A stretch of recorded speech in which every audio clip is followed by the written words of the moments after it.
Buenos días, bienvenidos al canal Aprendemos de Todo. En este video vamos a continuar con el libro El desarrollo humano de Juan del Val, el capítulo número 2, el estudio del desarrollo humano.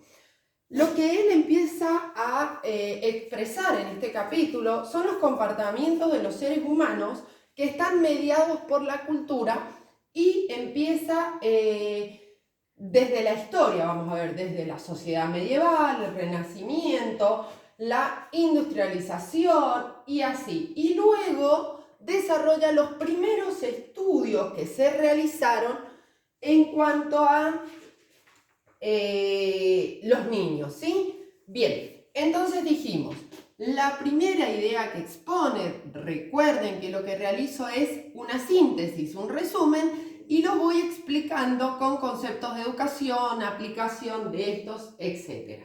Dice, los comportamientos de los seres humanos están mediados por la cultura.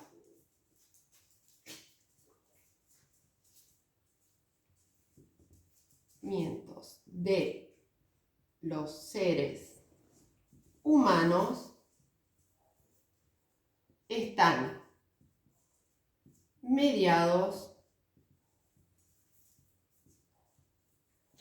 por la cultura. Es decir, depende de la sociedad en que vive, de la cultura en que se encuentra el sujeto, va a tener una estimulación, conocimientos diferentes, ¿sí? Como por ejemplo la libre expresión. Bien, vamos a las concepciones de infancia durante la historia, ¿sí? Concepciones de infancia. ¿A qué se refiere? A cómo se entendía el niño y la infancia a medida que fue pasando el tiempo, ¿sí? Dice, en la sociedad medieval,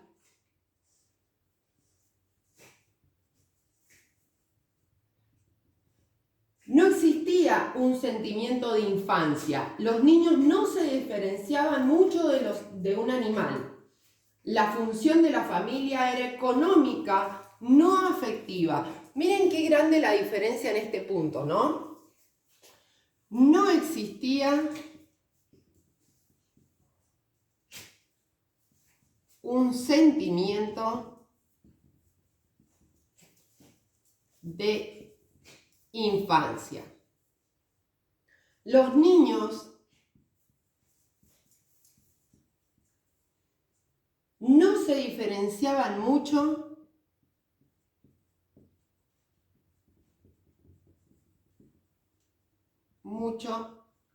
de los adultos, es decir, eran tratados como adultos. Y por otro lado, en esta época, la función de la familia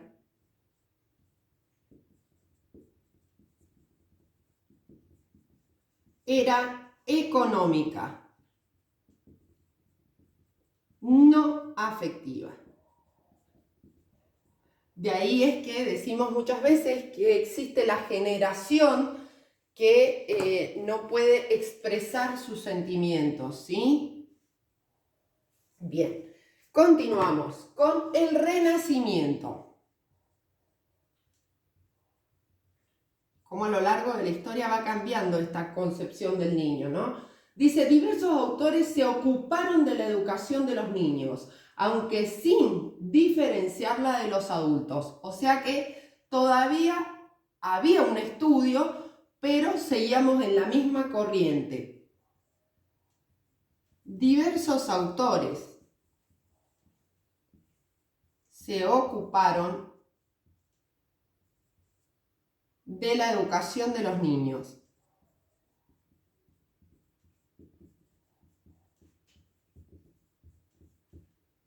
Aunque sin diferenciarla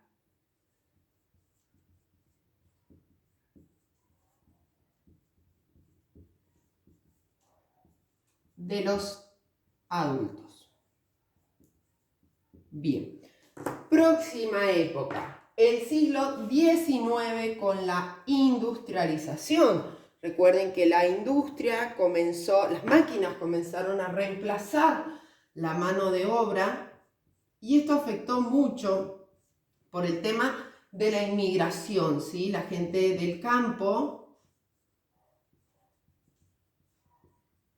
emigró a las ciudades por el tema de que había más trabajo, ¿sí? Pero además se necesitaba mano de obra. Dice, cambia el papel de los niños, se introduce la escolarización obligatoria.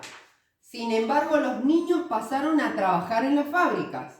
A lo largo del siglo se regularizó el trabajo infantil y mejoraron las condiciones de la infancia. Pero miren cómo es, ¿no? Dice, cambia el papel de los niños.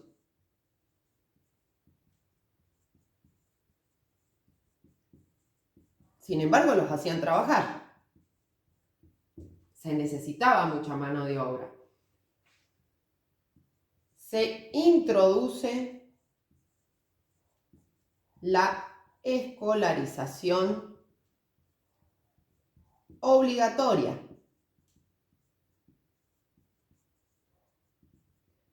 Por otro lado, dice, los niños pasaron a trabajar en las fábricas.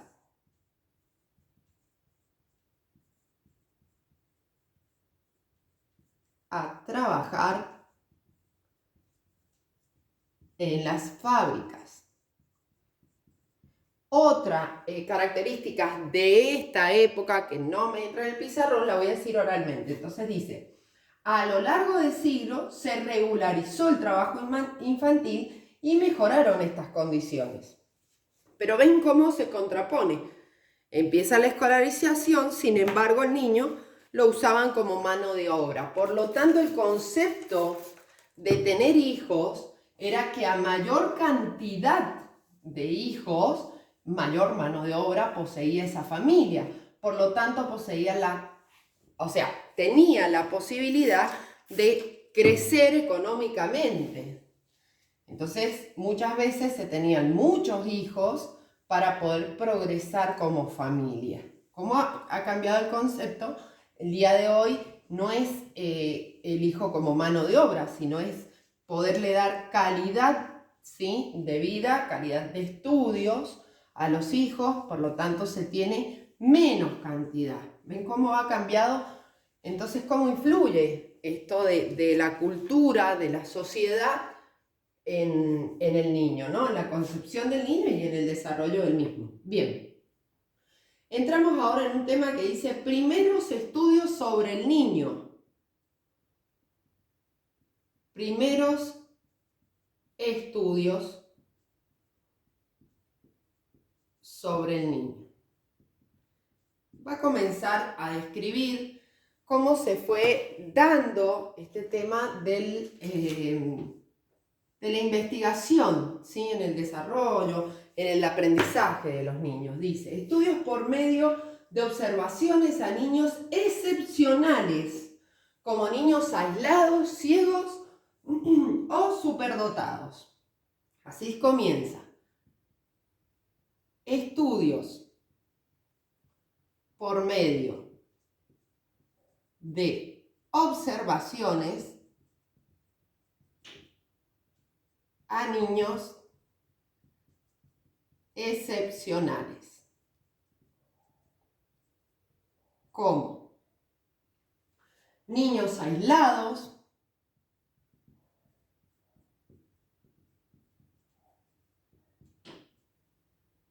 ciegos o superdotados. Así los llama el autor, ¿sí? Bien, ¿cómo continúa esto? Dice, observaciones sistemáticas, desarrollo de sus propios hijos de 0 a 2 años. Es decir, autores empiezan a observar a sus hijos y a escribir como en diarios lo que el niño iba aprendiendo, cómo se desarrollaba, etc. Por eso son observaciones sistemáticas. ¿Qué va aprendiendo cada día? Desarrollo de sus propios hijos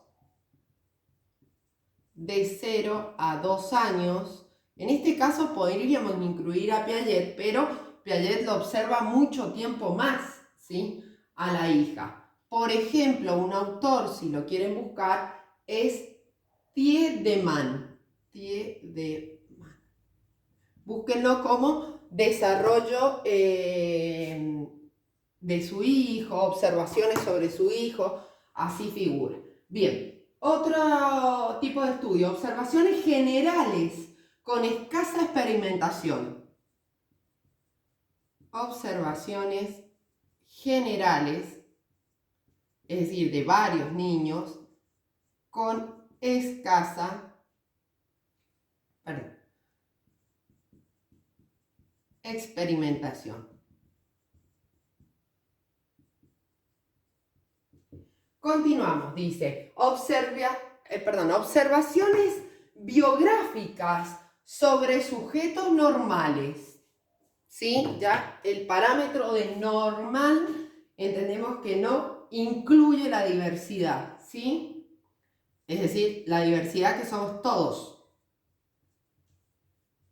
Todos somos diferentes. Biográficas, es decir, iban leyendo diferentes textos sobre sujetos normales. Próximo. Estudios estadísticos basados en datos sobre algún aspecto determinado de la conducta infantil. Fíjense, solo se centraban en un aspecto. Estudios estadísticos basados,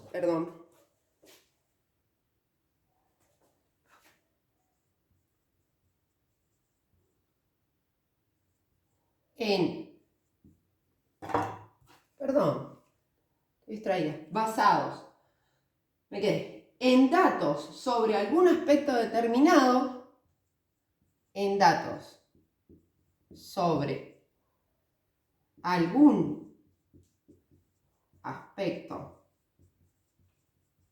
determinado de la conducta infantil.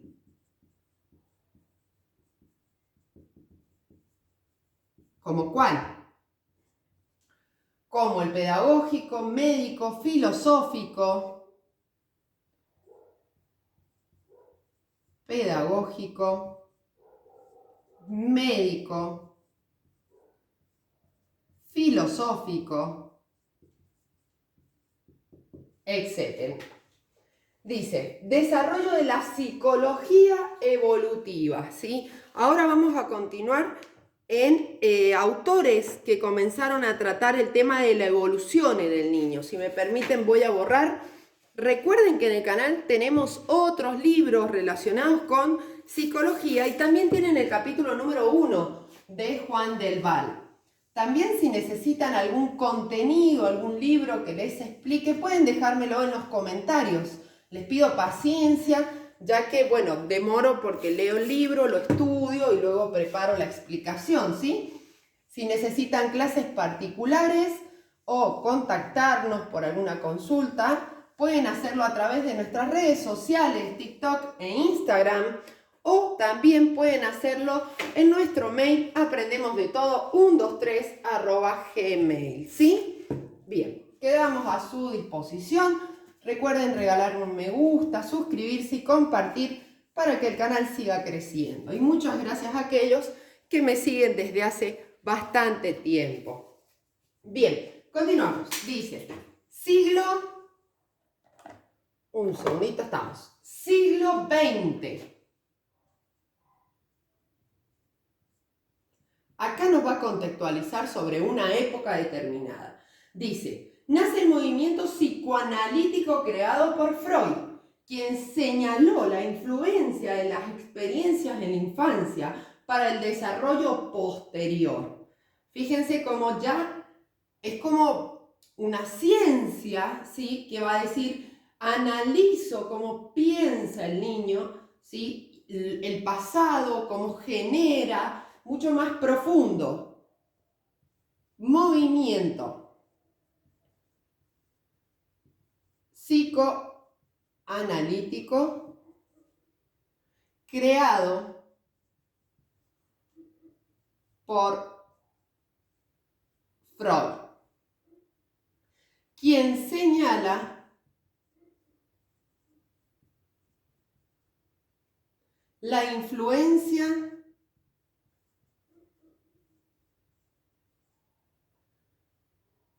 de la experiencia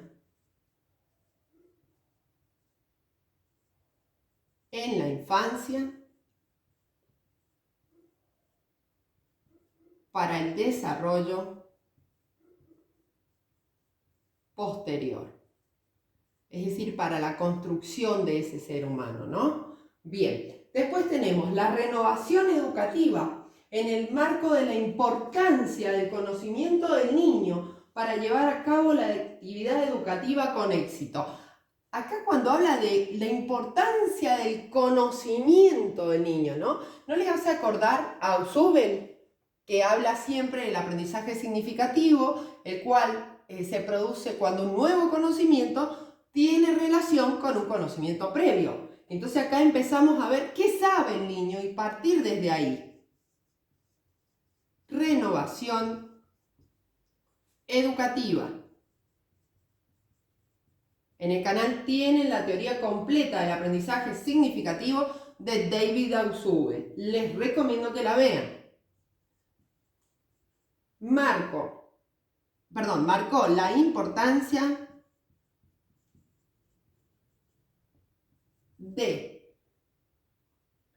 del conocimiento del niño para llevar a cabo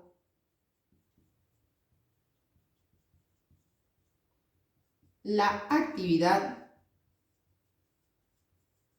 educativa. Bien, con éxito, dice. Recuerden que es un resumen, así que trato de exactamente poner lo que el autor dice en partes. Bien, y luego comienza otra corriente, que es la introducción de los tests mentales. El objetivo era conocer el nivel de cada niño para poder seguir la enseñanza con éxito. Hoy día no es que no se utilicen los test de inteligencia, sí se utilizan, pero se entienden que aquellas personas, como por ejemplo yo, que dicen que hay inteligencias múltiples de la teoría de Howard Gardner, entiendo que el test de inteligencia no toma todas las teorías, sino que toma algunas, entonces no es un parámetro justo, vamos a decir. Introducción de los test.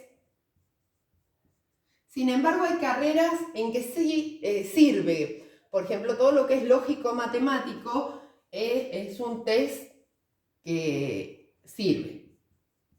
Te orienta, vamos a decir. El objetivo, entonces, introducción de los test mentales, el objetivo era conocer el nivel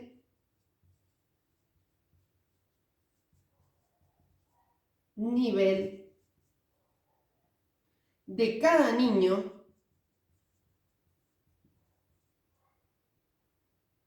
para poder seguir la enseñanza con éxito. Para poder seguir la enseñanza con éxito. Bien, entonces, veamos lo siguiente. Ya en el siglo XX empieza la importancia del desarrollo del niño en cuanto a la experiencia infantil, como es tratado, qué experiencias, qué estímulos tiene. Esto es Freud, en el movimiento psicoanalítico. Luego la renovación educativa, qué sabe el niño para poder empezar desde ahí a enseñarle. Y finalmente la introducción de test para medir la inteligencia, ya que se entiende que no todos los niños poseen las mismas inteligencias. Bien, hemos finalizado el capítulo número 2. Recuerden que mañana subo el capítulo número 3. Para más contenido pueden visitarnos en nuestro canal Aprendemos de Todo o contactarnos en nuestro mail aprendemosdetodo123@gmail.com o o en nuestras redes sociales TikTok e Instagram. Muchas gracias.